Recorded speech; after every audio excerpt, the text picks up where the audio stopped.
Hi everyone, welcome to Talking Mental Health with me, Joe, and today I'm joined by a good friend of mine, Chris Maskell. How are you, mate? Good, mate. Yeah, not too bad. How are you? Yeah, good. How's life? Yeah, not too bad, mate. Just getting by as usual. Yeah. Lockdown sort of phase. Yeah. Are you at the same point as me? Are you bored of it all now? Yeah, I've got to that point now where I'm sort of looking forward to the end of it now, getting out and doing a bit of the sort of normal stuff, Mm. seeing people, playing sport, getting Bobby out to play with his friends, all that sort of thing. It's just getting to that point now. I'm a Yeah, bit bored of bit of it. But normality, back to everything. I can yeah, completely agree with that.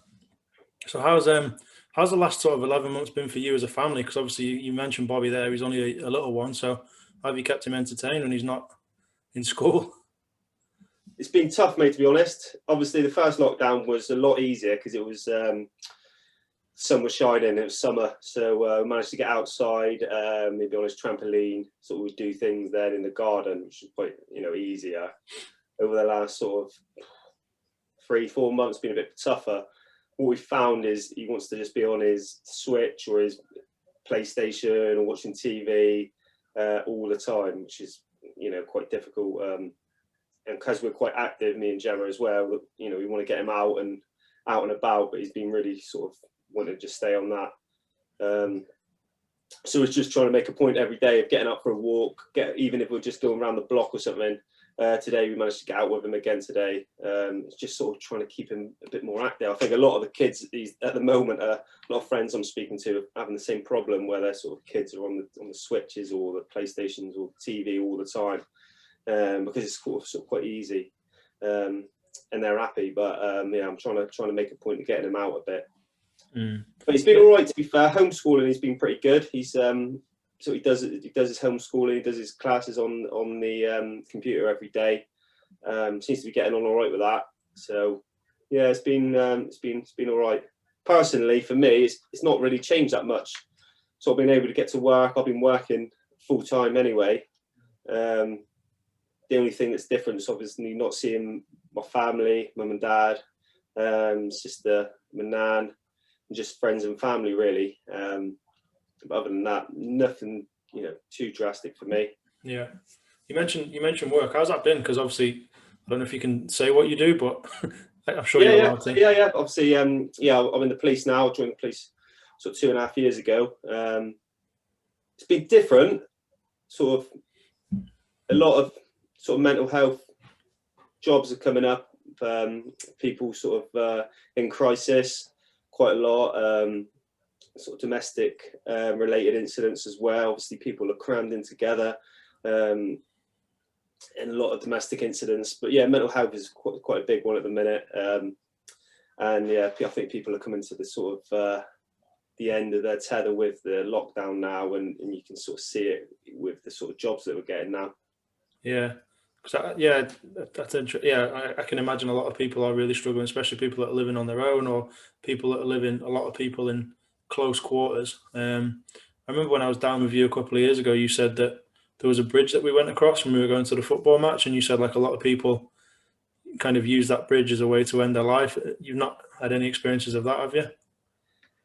I think nothing lately. I don't think there's been too much of that lately. I mean, I think we might have been called to it a few times. I've not been, but there's we're getting a lot of calls at the minute, sort of people struggling with their mental health, and obviously because the support people are getting as well. That's sort of a lot of them get face-to-face support before the lockdown. Now they're only getting they're getting a lot less support. It's over the phone now. And yeah, I think people are struggling with that as well, that maybe the support's just come down a little bit, and then they're not being able to lean on the people they normally lean on. But yeah, hopefully, so we go and we sort of try and point them in the right direction, give them sort of the support they need, try and get the support they need. But yeah, it's been difficult for a lot of people at the moment, I think. Have you had to adapt the way you do your job based on how lockdown has gone for people? Because I imagine in your job you're getting called to a lot of serious stuff in the past, and I'm sure there's still an element of that. But like you said, there is mental health stuff going on. When you get there now, are you kind of a different person than you might have been, say, this time last year when you were dealing with something like that? Yeah, I think so. Yeah, I think sort of within the job you empathise with people anyway, but sort of now you can sort of empathise a lot more with sort of, you understand what they're going through. I mean, everyone's got their sort of different, what they're struggling with. It's just trying to understand and sort of trying to be an ear really, of just listening to what they've got to say, and doing the best thing we can to sort of safeguard them at that precise moment in time, and then put them in the right place, or put them in the right directions for where they can go to get the further support, which is sort of long term. So we're sort of doing more the short term stuff, where making them safe there and then, whereas the other agencies, they can sort of put some things in place, mental health services, where they can sort of put plans in place for them, where they can sort of get support for the future and sort of get them help with their mental health. And is that part of your training? Obviously, you know, to turn up and support people in the first instance and make sure they're in a safe position is paramount to what you do. But is there a specific element of training that focuses on mental health? Yeah, we do get mental health training. Yeah, we get, you know, we sit down now, and our last sort of training day, we had mental health session of, you know, who we can use, useful phone numbers, how sort of to speak, to deal with people, and that sort of thing, really. Yeah, but we do get sort of updated training all the time. So obviously mental health is such a big area, and a lot of people with different experiencing different things. It's so hard to sort of, you know, pinpoint exactly what somebody needs, but sort of we get a broad range of mental health training, and sort of we can try and use our own sort of experiences as well to try and help people in whatever way we can, and make sure they're safe at that point in time, even if we're sort of taking them to a friend, a relative, even the hospital, to try and get a mental health assessment. Anything we can do really at that time, just to sort of make sure they're safe. Yeah, and that's good. That's good to know, and it's important that you guys are learning that, because you're dealing with members of the public every single day of the week, aren't you? Yeah, definitely. Yeah. So it's all the time. Yeah, it seems to be sort of, I'd say sort of even 70% of the job at the minute is sort of mental health crisis. We're going to somebody struggling with mental health at the moment. Such a shame, but I guess understandable in the situation that some people will find themselves in. But it's I guess a question off the back of that then would be, how is it hard for you to kind of detach from that? You know, when you finish a shift, how do you sort of separate yourself from the job? Because I can only imagine how intense your job is when you're in a shift. To be honest, for me, I'm all right. I get home and sort of I've got Bobby here, where I'm sort of, he's straight in and he's talking about something different, and I find it okay, sort of switching off, coming home. You do sort of think about sort of certain jobs at times, so it'll just pop into your head, and you'll think about, oh, I wonder what happened there. Sometimes we don't sort of know what the outcome is, so we'll take someone's having a mental health crisis, or any job, we'll take them to the hospital, and we won't know sort of what the outcome is of that job. But I sort of try and detach myself as best I can. Sort of once I've finished, I come home, I try and sort of do something that I enjoy, even if it's sort of a workout, playing football with family, watching a film, anything I can do really. I find it, you know, not too bad. But I know some people sort of, yeah, they do think about jobs and struggle to deal with sort of certain elements of it, I think. Yeah. And you mentioned there is things in place with us as well. So we've got lots of, you know, we can talk to people, you talk to your colleagues as well about lots of jobs.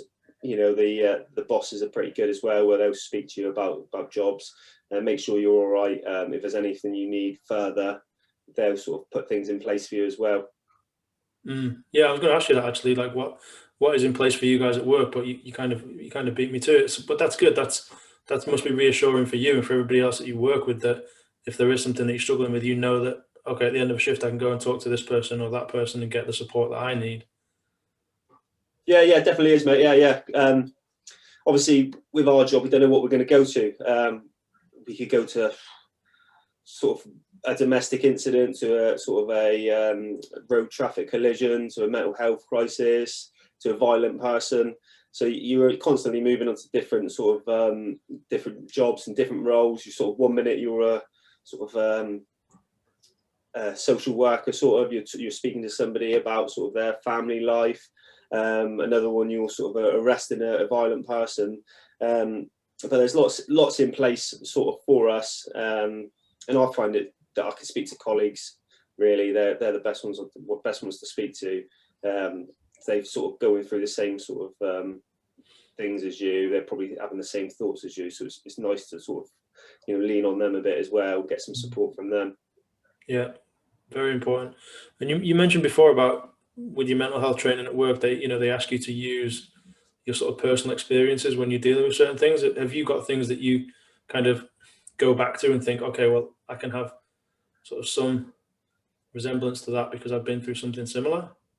Yeah, I've got regularly, but regularly I have sort of, I think about sort of what I've used in the past. I don't know if you want me to talk about sort of what my experience is now or later on, but I sort of talk to people about the support I've had in the past, what's worked for me.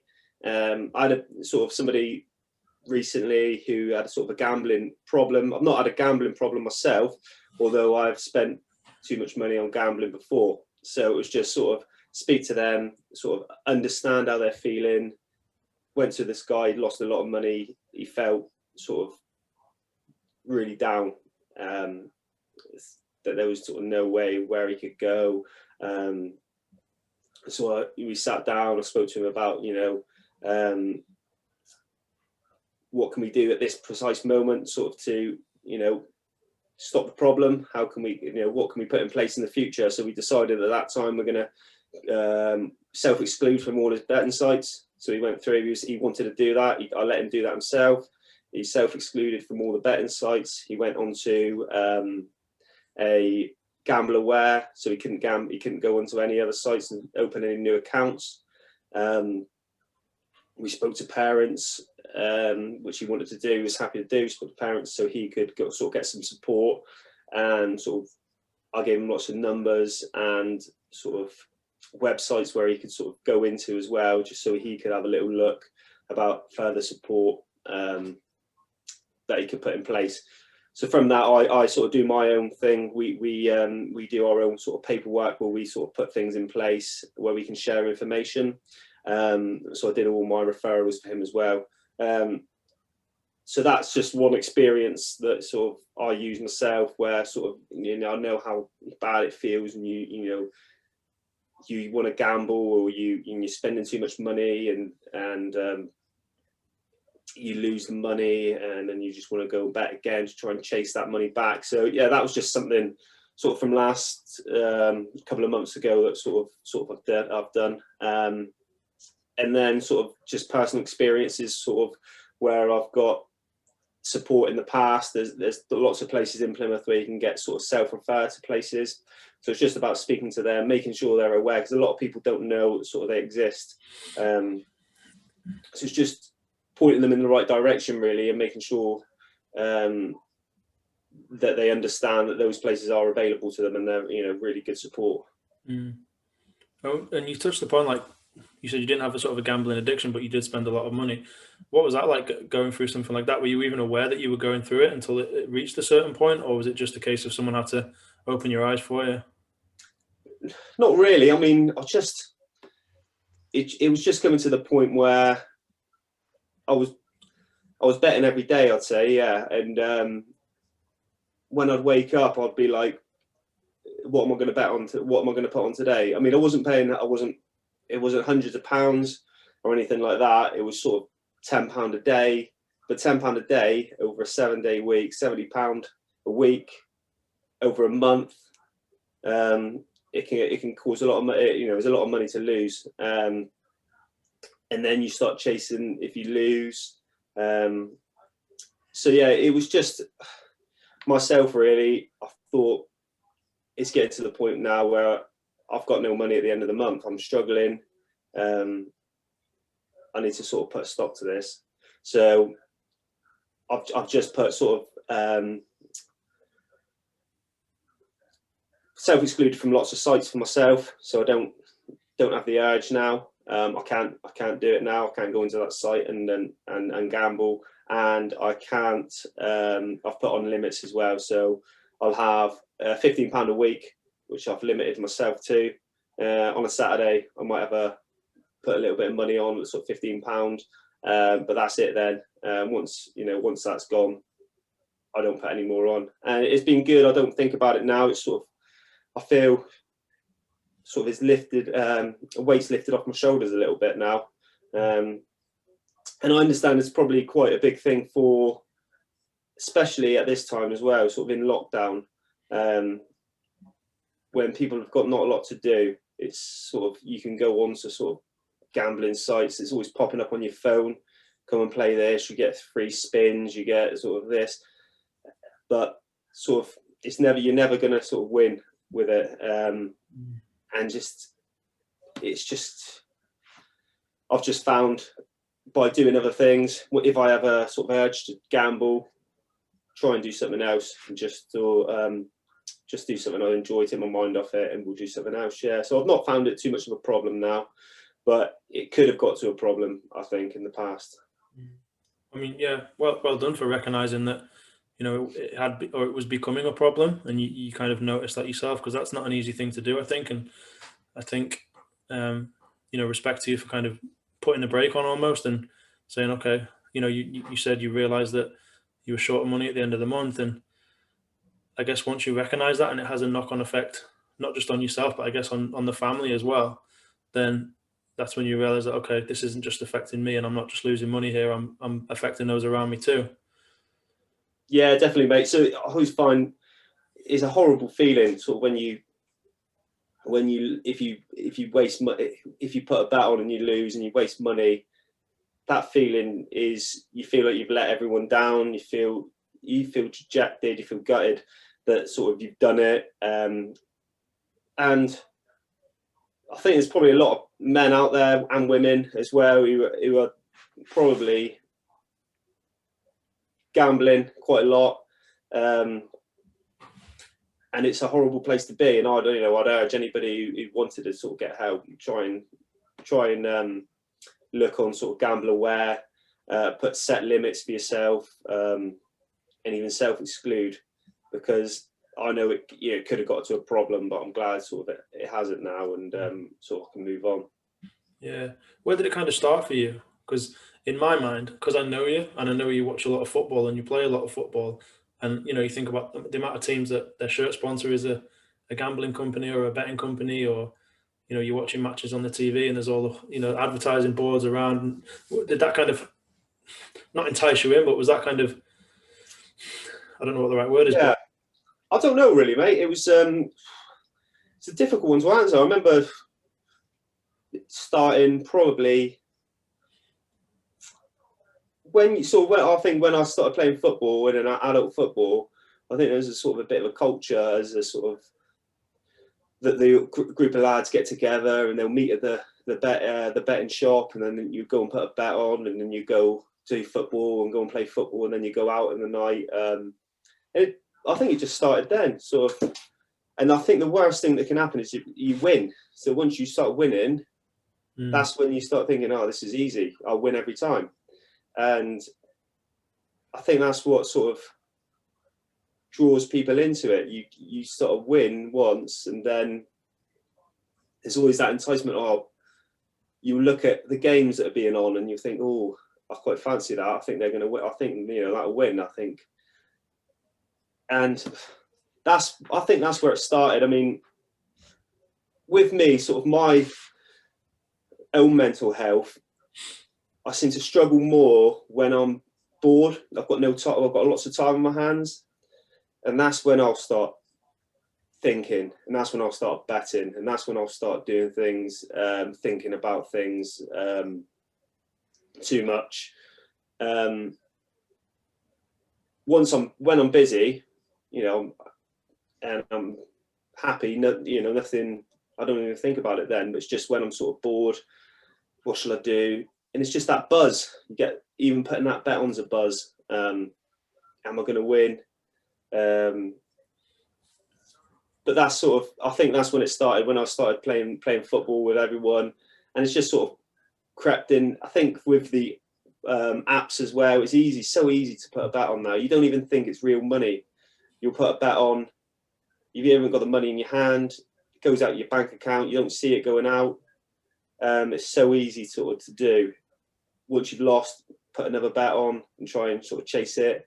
And then you're on the slippery slope then, I think. Yeah, I can. When you said, that you don't feel like the money's coming out, I kind of laughed, and I wasn't laughing at you. I was laughing at myself because I'm the same, but I've kind of gone that way with delivery and food. Especially, we were talking before we started recording about staying in hotels, and I'm buying food and just clicking pay and not even thinking about it. And it's almost in my mind, I'm like, I know it's not free, but it feels like it is free because you're not physically doing the transaction of giving somebody the cash or taking your card out, and it's just, it almost doesn't seem real, does it? No, it doesn't, mate. No, that's the thing. It's just so easy to do. And it's only at the end of the month when you look at how much you've spent, you can see, right, that's £10 there, £10 there, £10 there, £10 there. And that was the problem at the time I had. But now sort of limiting myself has been sort of, once I sort of did it on the website, on the site, to say, that's my limit. That's it. I can't possibly physically put any more on anyway if I wanted to, which is really good. That takes a lot of strength, though, doesn't it, from yourself, just to kind of say, okay, I know my limit now, and that's where I'm just going to stop. And it's, but I guess for other people, it's probably easy to not do that, or easier, I should say. Yeah, I think so, mate. Yeah, I think it is quite difficult, and the problem they've got as well, there's so many betting sites now. You could go into, if you shut one account down, the next day a new betting site's up, and they're offering sort of £30 free bets for a £10 stake, and so that entices you in again. Then and that's how they get that. That's how they get you. But I think more needs to be done with sort of around the betting. I think it's sort of, there is a massive problem with people in England and probably around the world where people are betting and they're keeping it quiet, and I think that is playing a massive part sort of on mental health as well. That'll eat away at you. So yeah, I'd urge anybody who's sort of got any sort of doubts that they're betting too much or they're having the urge to do it, just get in contact with someone gamble aware. Have a look on their website. Have a look at the betting sites. They've all got gamble aware on there, just to make sure that sort of you are betting what you can afford, and it's not becoming a problem.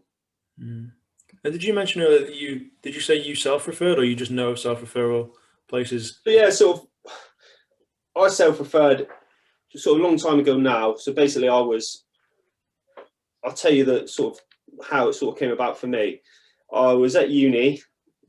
I was never had any mental health problems. I didn't believe. I was sort of happy. I've never been happier really.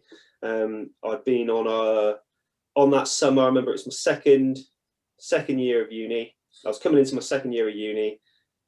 I've had the best summer I've ever had, probably. I went away with all my friends. We went on a lad's holiday. I went away with my parents. We went to America, and I came back and I felt, I was on such a high. And I came back to uni and just sort of crept on that I was feeling a little bit tired. And I thought, and I was drinking, a bit. I was going out, probably binge drinking a little bit too much, a few times a week, 2 or 3 times a week, and I would go under the shower and try and sort of just to shake myself out of it, because I just felt I didn't feel quite right.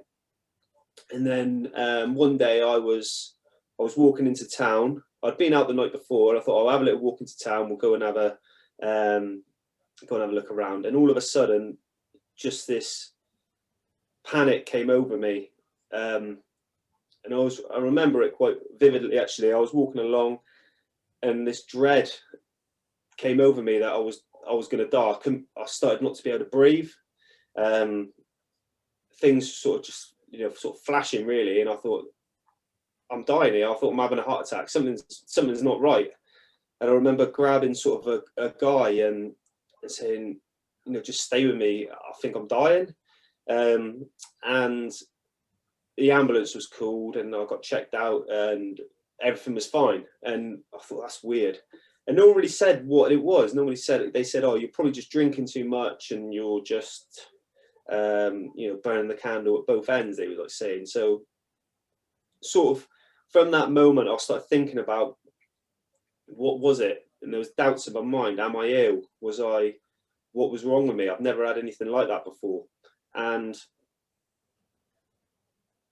then I would sort of, all of a sudden again, it would happen again. And I think I was dying. So basically I was having panic attacks, but I didn't know they were panic attacks at the time. I didn't know what they were. And at that point I was playing a lot of football. I loved my football and I was going onto the pitch and all of a sudden I was having panic attacks on the pitch as well, which was, I had to sort of, it was embarrassing. I was embarrassed that I would sometimes have to say, I've got to come off. I can't stay on the pitch. And it's so embarrassing. Like, I just felt so embarrassed that I had to get off. And then I'd go, and after a while I'd calm down. A couple of times I had to go to the hospital because I thought I was dying again. And this went on for a sort of couple of months. And then so I went to the doctor and he said, I think you've got mild depression, which I thought, well, no reason for me to be proud. I'm not depressed. It's just sort of, I don't know what it is. There must be something wrong with me. They've missed something. I just thought, well, they've missed something. You know, I'm going to have. And they did blood tests and they all came back fine and everything. But I just couldn't accept that sort of, that I was depressed. And, but nobody really explained to me what it was I was going through. They just told me what it was, and nobody sort of sat me down and said, right, this is what's happening to you. You're having panic attacks, but nobody said anything like that. So I still believed that something was wrong with me. And this went on for, I would say, a good couple of years. And I'd get sort of, my personality changed. Instead of wanting to go out, I wouldn't go out. I would want to stay in. I didn't want to put myself in places where I didn't feel I could get out of it quickly. So if I was in a uni lecture, I'd put myself right on the end just so I knew that I could get out if I needed to. And if I wasn't, I would be, all that lesson, wouldn't be thinking about anything else. And it would be, that panic would be getting more and more sort of built up inside me all the time. And it was a struggle. It really was a struggle at that point.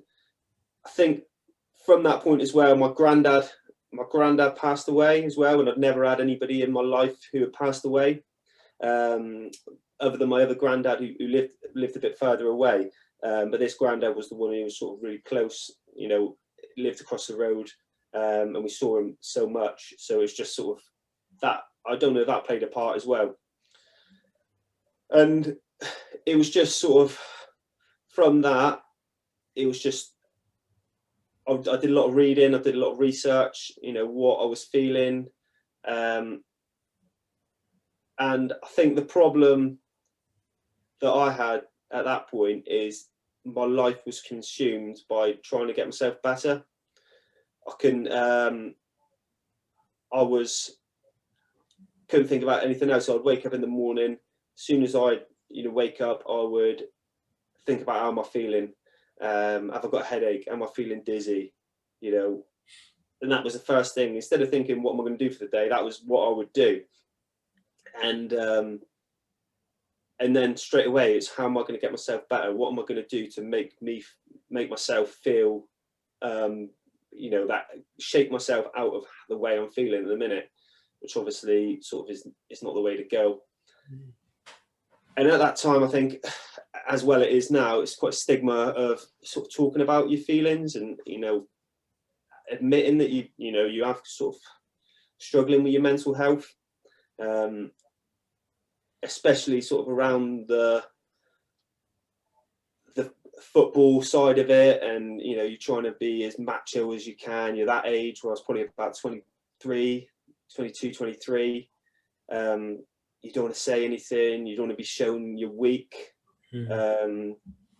and there's a massive stigma of, you know, talking about your feelings, which obviously nowadays it's sort of changing, which is when it was really good. And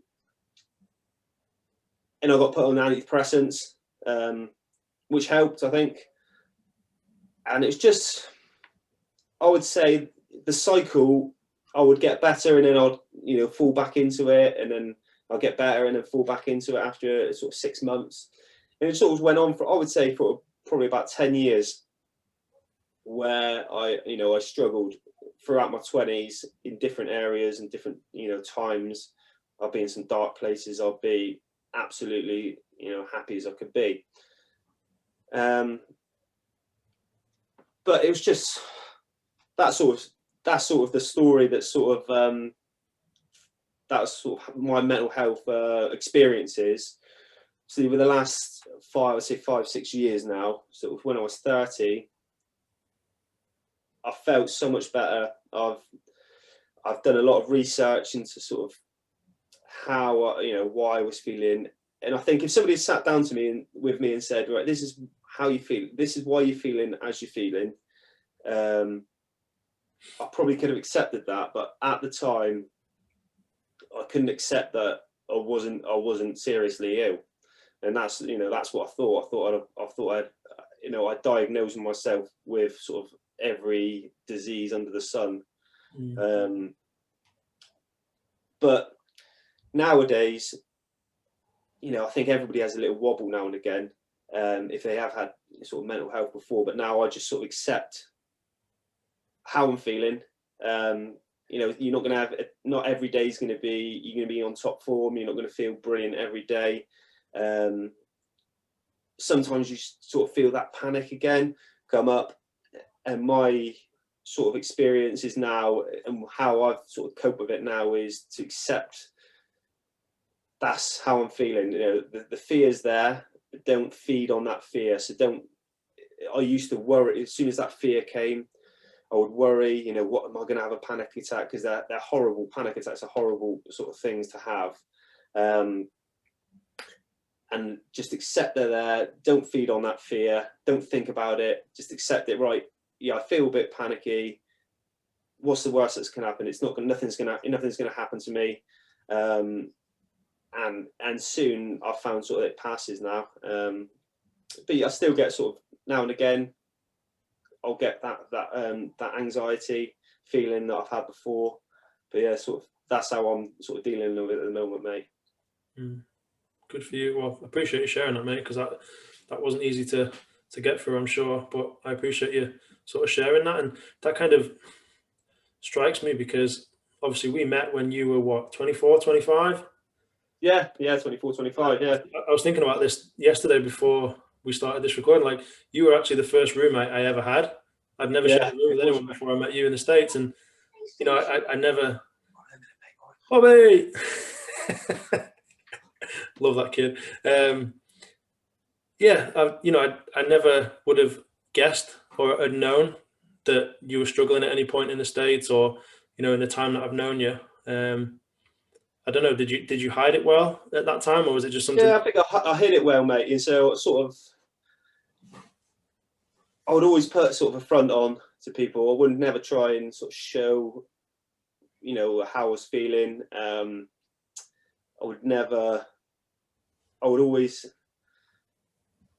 made a lot of excuses why I didn't do things.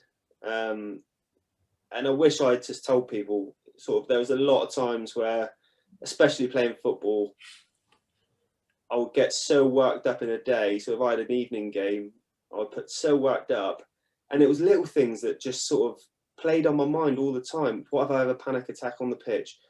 And it's things like, I don't remember Fabrice Muamba dying on the pitch. Things like that just used to play on my mind all the time when I'm playing. If I felt something in my chest, I thought, right, this is going to happen to me. And it was just things like that. And I'd make excuses why I couldn't play. And I wish now I'd just was honest with people and just said, you know, this is the situation I'm in. But I just felt I was letting myself down all the time. Because I couldn't get. I think as a male, you want to try and show that you're strong, you can get through everything. And our sort of way of thinking is to fight everything. You know, I'll make sure I fight this. I'm going to fight this. You know, it's not going to beat me. Where I should have accepted, you know, this is how I'm feeling. I need to, you know, talk to somebody. I need to explain the situation, and I need to sort of get support rather than trying myself just to fight it all the time. And I think that's probably what a lot of people do at the minute. They want to try and beat it themselves, whereas I really think now, talking to people, getting as much support as you can, every sort of angle of support you can get is would be sort of the best thing. It might not work for everybody, but I think from looking back now, that would have been sort of, you know, even talking to you, Joe, in America, I would never, and today doing this, what you're saying, you know, has been difficult. There's only, I thought, you know, I'll be honest with you, I've put it off twice because it's such a big thing for me to speak about sort of this sort of thing, and I like to be, I'm a quite private person. I don't like people to sort of know exactly, you know, what I've been through or how I'm feeling. I know a lot of people have had it a lot worse than me, but only a sort of a handful of people have known sort of what sort of I've gone through, and sort of, you know, how I've dealt with it, and, you know, because I don't talk about it, and I keep it to the back of my mind. But it does feel good, you know, to talk about it, and, you know, I'm saying give advice to people to, you know, get loads of support from different angles and speak to people where I haven't taken my own sort of advice. But I think now, over the last 5 years, if something is creeping up on me, then I do speak to family, I do speak to friends a little bit more now, rather than sort of bottling it up, trying to figure out myself, trying to fight through sort of feelings myself, and not let it beat me. Whereas just accepting it's there and not trying to feel better at that exact time, understand that it will take a bit of time to feel better, rather than a click of the finger, you're going to feel better. Mm-hmm. Yeah, no, I respect you for telling me, mate, because, you know, I think back to when I first met you and when we lived in Montclair, what, 13 years ago now, near enough. Time go now, isn't it? You know, you were always the bubbly one. You were always the kind of like the energetic one, and you were always not daft, but just, you know, you always made everybody laugh, and you so easygoing. But, you know, I never, you know, thinking back now, I never saw another side of you, and I never thought there was another side of you. And to be honest, back then, if you'd have told me something, I wouldn't have had a clue what to do, because, you know, back then mental health wasn't really talked about. And, you know, over the years, it's something that I've learned about more from family experience, and over the last sort of 2 or 3 years, about there's nothing wrong with opening up and talking about it, and there's no shame in kind of admitting that you had an experience of something, because I think to a point now, everybody goes through something. Whether they talk about it or not is their decision. But I think we all experience some sort of struggle in some way, shape, or form. So yeah, I appreciate you being so open about it, because I can see, you know, because I know you, I can see it's not an easy thing for you to talk about. Yeah, I think that's, you know, I probably think a lot of people do that, to be honest, mate, as well. They'll put on a front, and they'll probably be, I felt sort of there was two sides of me, sort of really the happy, bubbly one. You know, I was trying to, and it wasn't, you know, a mask or anything. That was me at that time. But there will be sort of times where I was struggling. Yeah, there'll be times where, and I think people do put on that front, and that, you know, that I think that's quite worrying when somebody does put on that front, because, you know, you don't actually know what's sort of bubbling underneath. And that's why it's really important to people to sort of open up now, if they are struggling, and even sort of friends and family, just make sure, just asking, you know, colleagues, how are you feeling? You know, you seem happy. but is everything all right? Or if somebody sort of feels, if you look and see a change in somebody. I mean, I always remember, it's quite striking really, and I'm going to think back to it. I hadn't seen a guy from school for a long, long time, and I went to a birthday party, and I was there, and he pulled me over to the side and said, "Are you actually all right, mate?"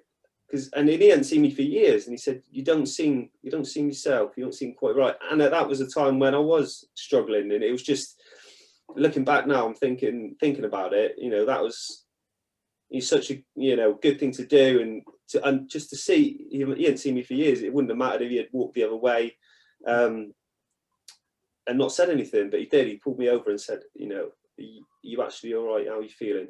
You don't seem yourself." So if anybody is sort of, you notice that it's not feeling, looking themselves or acting themselves, just a little phone call, just a text to put into them, just to make sure they are all right, and just offering you support, knowing you're there, it does help a lot for people, I think. Yeah, I agree 100%. And it's interesting that you said that guy noticed that in you, even though he hadn't seen you for a while. And I think when somebody asks that question, that there's nothing wrong with that, because it can go one of two ways. They can either say, "Oh no, I'm absolutely fine, thanks for asking," or it can be, "I'm glad you asked because I am struggling, but I haven't told anyone." So I think it is almost a win-win question. I think from experience, it can be quite uncomfortable to ask the question, because you Yeah, almost don't want to offend somebody. But at the same time, if you ask the question and they tell you they're fine, okay, well, at least you asked. But also, if you do ask and you get the response that you think you might get, that somebody might be struggling, then actually you might have just done them a huge favor. definitely, mate. And I think at the time I said I was fine, but by him saying that, it got me thinking, maybe I do need to, speak to somebody, or maybe I do need to, maybe something isn't quite right at the minute, and maybe there is, I need to sort of have a look, how I actually am feeling, because he saw a change in me, and he hadn't seen me for years, which was, and I think that at that point it did sort of make me think, right, yeah, what's going on?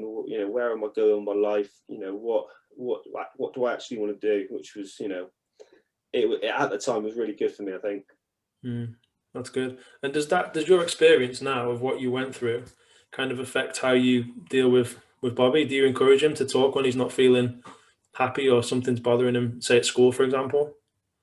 Yeah, definitely, mate. Yeah, so we have now sort of, with Bobby, I think he went through a stage where he was worrying quite a lot about things, and it asks questions: what happens if this? Sort of, what happens if you die, or what happens if the world ends, or anything like that? Just lots of different things that go through sort of a 6-7-year-old's mind. So what we've done now is sort of, with the sort of help of the school, he has a worry box. So all his worries are written down. And he puts it in the box, a worry monster, I think it's called, and it goes into the worry monster, and that worry goes away. And we'll talk about sort of what his worry is, and that sort of seems to be helping him. He hasn't talked about it for a long time now, but I definitely like to try and get him to talk about his feelings. See how he's feeling. Is there anything he wants to do? Because I think a lot at this time, especially with the lockdown now, we don't know how this is going to affect sort of anybody or the younger people in the future. He seems to be getting on really well with the lockdown. He loves staying in the house. So, but we just to make sure sort of he is all right, and I want to keep him active. I want to keep his mind active. I want to make sure he's doing the schoolwork. Any worries he sees, probably a lot of the kids see things on the news now about sort of COVID. Just to talk about it, be nice and honest with them about it. This is what's happening. That's what will work for us. It might not work for everybody, but just so he knows, sort of, we're being nice and honest with him, and he can talk about us to us about anything that he has any troubles or worries about. Yeah, I love that idea of the worry monster. I think that's a really clever concept. they can just put the worries in and then they get gobbled up, I guess. And yeah. So school did that. School sort of came up well. School sort of gave us that idea. So, you know, because I think he was in school at that time where we'd come back from a holiday and he was getting a few worries, and he'd say to the school, so sort of they devised sort of a sort of worry monster which he built himself, and then sort of he was sort of getting a lot of worries in bed. I think that was a lot of time when he could think about things as he's falling asleep. So we just encouraged him then, write them down, we'll talk about it, we'll put them in the worry monster. Tomorrow we'll open them up and we'll talk about them, and then we'll throw them all away and your worries are gone. It seems to help actually, a lot with him. Love that. Such a good idea. I feel like I'm going to use that now going forward. Don't have kids, but use it for myself. Yeah. That's really good. I really like that, and the fact that you kind of, it doesn't just go in the monster and then it's gone.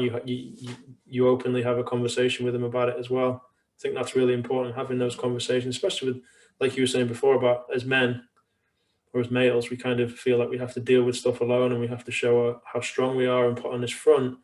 But I think if you're teaching him at such a young age to be comfortable talking about what he's worried about and, writing his feelings down or his worries down, then that's only going to benefit him in the long term, surely. Yeah, I hope so, mate. Yeah, that's that's the aim. Hopefully, I think that's sort of the next sort of generation. Hopefully, with everything that's been put in place now for sort of mental health services and the encouragement of talking about how we're feeling, I'm hoping sort of the next sort of generation, especially Bobby, can talk about how they're feeling and not get to the point where they're bottling everything up and sort of going through sort of mental health crisis or sort of mental health issues throughout their sort of adulthood now. Yeah, no, I like that, and I think that is so important, especially that encouraging kids and teenagers and young adults to open up and talk about how they feel, because if you don't, like you said, it can, and you bottle it up, it can manifest itself and come out in unproductive ways, shall we say. So I think I think you guys are doing really good stuff, and I guess your experiences can only help you support Bobby with anything that he's struggling with or experiencing.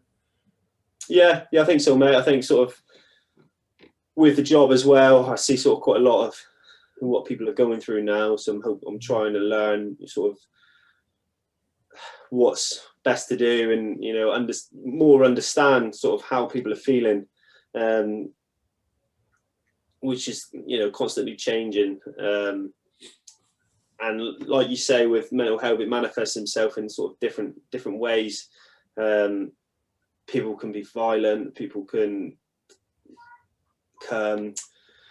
suicide, that sort of thing. They can, attempt things like that. So I think we've just got to be sort of mindful now of the signs and, of how people are feeling, and encouraging people just to talk, and just giving an ear really to listen to them, and trying our best we can to sort of talk and support them in any way possible, really, mate. Yeah, I agree. Well, mate, I think that's really, really good. I kind of want to end it there because that kind of tied nicely with everything that we've talked about. So if you're happy for us to... Perfect, mate. Yeah, sounds good to me. All right, mate. Appreciate your time. Appreciate you being so open and honest and talking about something that it is not easy to talk about, and putting it out there for others to hear, because I'm sure there'll be somebody who sees this and will go through something similar, might be able to relate to what it is that you were talking about. So if your story can help just one person, then that's all we're asking for, really. Yeah, definitely, mate. Yeah, that'd be really good. Cheers today, mate. It's been sort of feel a lot better sort of talking about it, to be honest, and out in the open. And I appreciate you asking me, mate. Mate, I appreciate you coming on. Like I said, I'm sure it's not easy to talk about, and I know you're busy at the moment with work and with the little one at home learning. So taking the time as well. No worries, mate. I'll take care, and I'll speak to you soon. Thanks, Chris. Appreciate you. Cheers, mate. See you later. Bye. Bye.